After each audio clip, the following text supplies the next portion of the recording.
పునరుత్థానం గురించి చెప్దామని వచ్చాను. ఎందుకంటే పునరుత్థానము ఆ రోజు ఒక రోజులో అయిపోయినది కాదండి. అంటే పునరుత్థానం గురించి మనము ఈస్టర్ రోజు 3 రకాలైన పునరుత్థానాల గురించి చూసాం. ఒకటి ఎవరి పునరుత్థానం అండి? ప్రథమ ఫలముగా క్రీస్తు, రెండవది సంఘము, మూడవది ప్రజలు.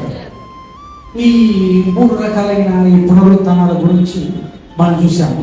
అయితే ఆ పునరుత్థానం అయిపోయిన తర్వాత ఆ రోజు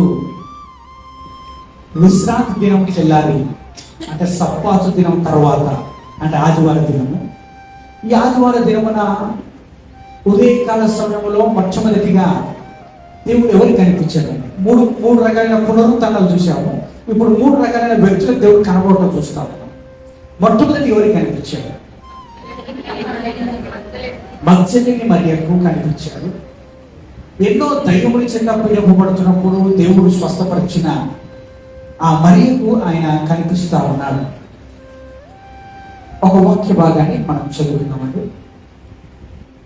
మొట్టమొదటిగా ఒక వాక్య భాగాన్ని మనం చదువుకొని మనము కొన్ని విషయాలు మనం ధ్యానిస్తూ వెళ్దాం. లూకాసు వార్త చివరి అధ్యాయం 24వ అధ్యాయం 13, 14, 15 చదువుకుంటామండి. ఆ దినమందు వారిలో ఇద్దరు యెరూషలేముకు కామడ దూరంలో ఉన్న యమ్మాయిలో ఒక గ్రామమునకు వెళ్ళుచు జరిగిన ఈ సంగతులన్నిటిని గూర్చి ఒకరితో ఒకరు సంభాషించుచుండెది. వారు సంభాషించుచు ఆలోచించుకొనుచుండగా యేసు తానే దగ్గరికి వచ్చి వారితో కూడా నడిచాడు. చాలండి, ఇక్కడ ఒక మాట మనం చూస్తా ఉన్నాము. మొట్టమొదటిగా దేవుడు ఆయన పునరుత్థానుడైన తర్వాత ఆయన కనిపిస్తుంది ఎవరికి అంటే మగ్దలేని మరియ కనిపిస్తా ఉన్నాడు. ఆయన కనిపించి ఇవి అడుగుతా ఉంది, తోటమాలిగా ఉన్న ఆ వ్యక్తిని అడుగుతా ఉంది.